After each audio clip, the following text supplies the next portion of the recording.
Hello friends, welcome to my channel. So కొన్ని important disaster management questions అయితే వచ్చినాయి. విపత్తు అనే పదం ఏ భాష నుంచి వచ్చింది? సో ఇది గ్రీక్ భాష నుంచి వచ్చింది. విపత్తు ఏ పదాల కలయిక ద్వారా ఏర్పడింది? విపత్తు అనేది ఒక డిజాస్టర్ అనేది ఒక చెడు నక్షత్రం. సో రెండింటిని కలిపితేనే డిజాస్టర్ అనేది క్రియేట్ అయింది. అండ్ మూడోది, డిజాస్టర్ అనే పదాన్ని ఏ రెండు పదాల నుంచి సృష్టించారు? డిజాస్టర్ అనే పదాన్ని డిజాస్టరీ ప్లస్ డిజాస్టరో, సో ఈ రెండింటి నుంచి చూజ్ చేశారన్నమాట. మానవ కల్పిత విపత్తులు ఏవి? మానవ కల్పిత విపత్తులు అంటే ఏవైనా ఇన్సిడెంట్స్, అది అగ్ని ప్రమాదమే కావచ్చు, ఏదైనా వైరల్ డిసీజెస్ కావచ్చు, యాక్సిడెంట్స్ అయినా కావచ్చు. సో పైవన్నీ కృత్రిమ విపత్తులు ఏవి? కొన్ని మానవ కల్పితాలు ఉంటాయి, కొన్ని కృత్రిమ తయారు చేసాయి, అయ్యే బయలాజికల్ వెపన్స్ అంటాం మనం. సో దాంట్లో ఒకటి కెమికల్ విస్ఫోటనం అండ్ అణు ప్రమాదాలు, ఆటమిక్ బాంబ్స్, కెమికల్ డిజాస్టర్స్ అనమాట. ఇవి రెండు కలిపితేనే మనకి కృత్రిమ విపత్తులు అంటాం. 1, 2 అకస్మాత్తుగా ఒక పెద్ద దురదృష్టంగా సమాజ నిర్మాణాన్ని విచ్ఛిన్నం చేసే సంఘటనను విపత్తు అని ఎవరు? సో ఇది యునైటెడ్ నేషన్స్ ఆర్గనైజేషన్స్ యుఎన్ఓ మనకి ఈ డెఫినేషన్ అయితే ఇచ్చింది. విపత్తు నిర్వహణపై జేసీ పంత్ కమిటీని ఎప్పుడు చేశారు? 1999లో ఏర్పాటు చేశారు. పంత్ నేతృత్వంలో విపత్తు నిర్వహణపై ఏర్పాటు చేసిన కమిటీ గుర్తించిన వైపరీత్యాలు ఎన్ని? సో వైపరీత్యాలు దాదాపు 31 డిఫరెంట్ థింగ్స్ ని, డిజాస్టర్స్ ని గుర్తించింది. ప్రమాదాలకు సంబంధించిన విపత్తులకు ఉదాహరణలు ఏమి? కారు స్విచ్ కావచ్చు, చెమ్మరి ప్రమాదాలు, పట్టణాల్లో అగ్ని ప్రమాదాలు, వరుసపాము పేలుడు, అన్ని కూడా ప్రమాదాలకు సంబంధించిన విపత్తులు, అన్ని డిజాస్టర్స్ అనమాట. శీతోష్ణ స్థితికి సంబంధిత సంఘటనలు ఏంటివి? కరువు, కారు స్విచ్, హిమనయ్య నదిలో పొంగడం, పైవన్నీ. సో పైవన్నీ కరెక్టే. హజార్డ్ అనే పదం ఏ భాష నుంచి వచ్చింది? హజార్డ్ అనేది ఒక ఫ్రెంచ్ వర్డ్ అనమాట. ఆ ఫ్రెంచ్ వర్డ్ నుంచి తీసుకున్నాను హజార్డ్ అనేది. విపత్తు ముప్పు నిర్వహణలో భాగంగా చేపట్టే కార్యకలాపాల 3 ముఖ్యమైన దశలు ఏవి? విపత్తుకు ముందు, విపత్తు సమయంలో, విపత్తు తర్వాత. అంటే డిజాస్టర్ ప్రిపేర్నెస్ అనేది ఫస్ట్ దానికి రాకముందు ఎలా ఉండాలి, వచ్చిన తర్వాత ఎలా ఉంటుంది, ఆఫ్టర్ అంటే వచ్చే సమయంలోనే, వచ్చిన తర్వాత, అన్నిటినీ కూడా మనం మేజర్గా కన్సిడర్ చేయాల్సిందే ఈ 3 స్టెప్స్ని. జాతీయ విపత్తు నిర్వహణ సంస్థ NMDA సో ఆపద మిత్ర అనే పథకాన్ని దేశవ్యాప్తంగా ఎన్ని జిల్లాలలో అమలు చేస్తుంది? సో దేశవ్యాప్తంగా ఇది 30 జిల్లాలలో అమలు చేస్తుంది. మన దేశం మొత్తం సుమారు 720 జిల్లాలు ఉంటాయి. సో దాంట్లో ఒక 30 జిల్లాలు మరి బాగా ఎఫెక్టెడ్ ఏరియాస్కి ఇది ఆపద మిత్ర అనేది ఈ పథకాన్ని NMDA ఒకటి క్రియేట్ చేసింది. విపత్తు నిర్వహణలో వచ్చేవి ఏంటి? విపత్తు నిర్వహణలో యథాస్థితికి తీసుకురావడం, పునర్నిర్మాణం చేయడం, మిటిగేషన్ చేయడం. అంటే విపత్తు ఒకటి ఏదైనా డిజాస్టర్ జరిగే దాని పరిణామాలు ఎలా ఉంటాయంటే దాన్ని రిటర్న్గా తీసుకురావడం, మళ్ళీ రీకన్స్ట్రక్ట్ చేయడం, దాన్ని తగ్గించే విధంగా చేయడం, ఇవన్నీ కలిపి మనం విపత్తు నిర్వహణలో కన్సిడర్ చేస్తాం. ప్రకృతి విపత్తులకు సంబంధించిన రికార్డు నమోదు ఎప్పటి నుంచి జరుగుతుంది? ఇది ఏదైనా డిజాస్టర్ మనం ఎప్పటి నుంచి రికార్డెడ్ చేస్తామంటే క్రీస్తు పూర్వం 430వ సంవత్సరం నుంచే ఇలాంటి డిజాస్టర్స్ గురించి, విపత్తుల గురించి మనం ఒక రికార్డ్ని అనేది మెయింటైన్ చేసుకుంటూ వస్తున్నాం. In the line of fire trauma in the emergency services పుస్తక రచయిత ఎవరు? సో రేగర్ అండ్ బాబర్ ఇద్దరు in the line of fire trauma in the emergency service అనే పుస్తకాన్ని రచించారు. దక్షిణాసియా విపత్తు పీడిత దేశాల అధిక జనాభా కారణంగా ఎక్కువ విపత్తులు గురవుతున్న దేశాలు ఏవి? సో మనకు తెలుసు, దాదాపు ఇండియాను, బంగ్లాదేశ్కే ఎక్కువ ఇలాంటివి జరుగుతున్నాయి. అంతర్జాతీయ విపత్తు కుదింపు దినం ఇది వచ్చేసి అక్టోబర్ 13వ తారీఖున జరుపుకుంటాం మనం. అంతర్జాతీయ విపత్తు కుదింపు దశాబ్దం, సో ఇది వచ్చేసి డే, ఇది వచ్చేసి డికేడ్. సో రెండు డిఫరెంట్ అనమాట.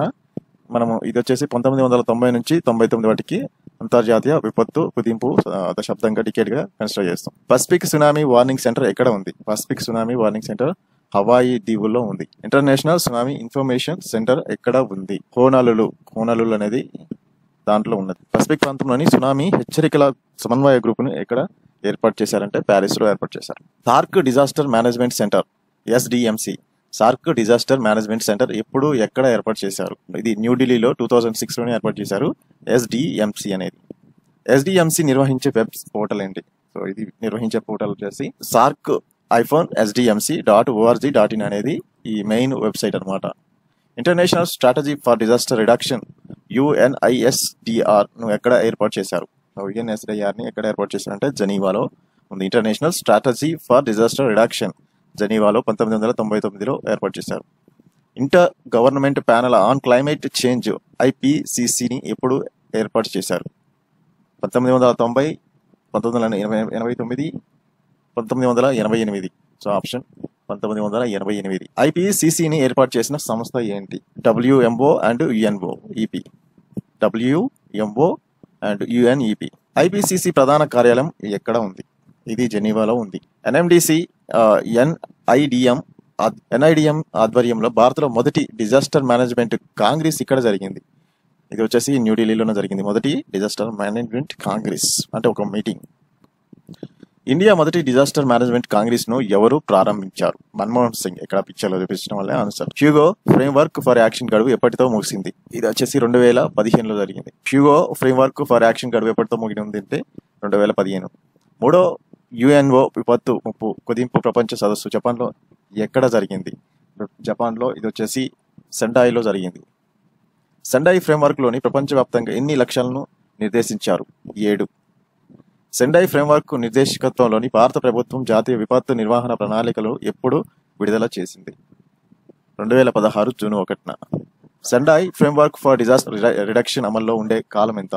2015 నుంచి 2030 వాటికి. సెండాయి ఫ్రేమ్వర్క్ ను మొదటి అమలు చేసిన భారత రాష్ట్రం ఏంటి? అస్సాం. బిఐఎస్ ప్రకారం భారత్లో 1 లేదా అంతకంటే ఎక్కువ విపత్తులకు గురయ్యే ప్రాంతం ఎంత శాతం ఉంది?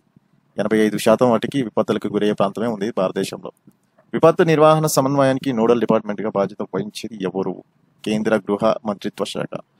Managing disaster risk in emerging economy ఎవరు నివేదించారు? ప్రపంచ బ్యాంక్. విపత్తుల వల్ల అత్యధికంగా పశువులను కోల్పోయే రాష్ట్రం ఏంటి? అత్యధికంగా పశువులను కోల్పోయే రాష్ట్రం ఆంధ్రప్రదేశ్, రాజస్థాన్, పశ్చిమ బెంగాల్. సో పైవన్నీ. విపత్తు నిర్వహణపై అంతర్జాతీయంగా ఆన్లైన్ కోర్సులను ఏ విశ్వవిద్యాలయం నిర్వహిస్తుంది? క్లాపెన్ విశ్వవిద్యాలయం, వాల్డెన్ విశ్వవిద్యాలయం, గ్రాండ్ కాన్వెంట్ విశ్వవిద్యాలయం. పైవన్నీ. డిజాస్టర్ మేనేజ్మెంట్ రీసెంట్ అప్రోచ్ గ్రంథకర్త ఎవరు? I think Arvind Kumar. విపత్తులకు గురయ్యే స్వభావాన్ని బట్టి భారత్లో ఉన్న ప్రత్యేక ప్రాంతాలు ఏవి? హిమాలయ ప్రాంతం, ఎడారి ప్రాంతం, ఒండ్రు మైదానాలు, తీర ప్రాంతం, ద్వీపకల్ప ప్రాంతం, కొండల భాగం. పైవన్నీ. విపత్తు నిర్వహణ ప్రణాళికలో ప్రధాన లక్షణాలు ఏంటి? సరళత, లక్ష్య శుద్ధి, ఆచరణ సాధ్యం. ఇవన్నీ కావాలి. క్రింది వాటిలో విపత్తును తగ్గించే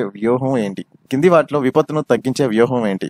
తుఫాను నిలువను నిర్మించడం, అంటే అది ఎక్కడ ఆర్జిన్ వస్తుందో అక్కడ నుంచి తొలగించేలా చేయాలి. ఇండియాలో ఏటా ఎంతమంది ప్రజలు వరదలకు గురవుతున్నారు? మిలియన్లలో. దాదాపు 200 మిలియన్లు. మొత్తం దేశంలో రాష్ట్రాలు, కేంద్ర పాలిత ప్రాంతాలకు ఎన్ని విపత్తు ముప్పులను కలిగి ఉన్నాయి? 25. సెండాయి ఫ్రేమ్వర్క్ అమలు కోసం అస్సాం రాష్ట్రానికి సహాయపడే సంస్థలు ఏవి? UNICEF and UNISDR. Asian disaster reduction centre ఎప్పుడు ఏర్పాటు చేశారు? I think 1998. ఇవి ఈరోజు డిజాస్టర్ మేనేజ్మెంట్ క్వశ్చన్స్. ఏదైనా మిస్టేక్ ఉంటే కింద కామెంట్ చేసి ఆన్సర్ చెప్పండి. So please support my channel with your valuable subscribe. Thank you so much.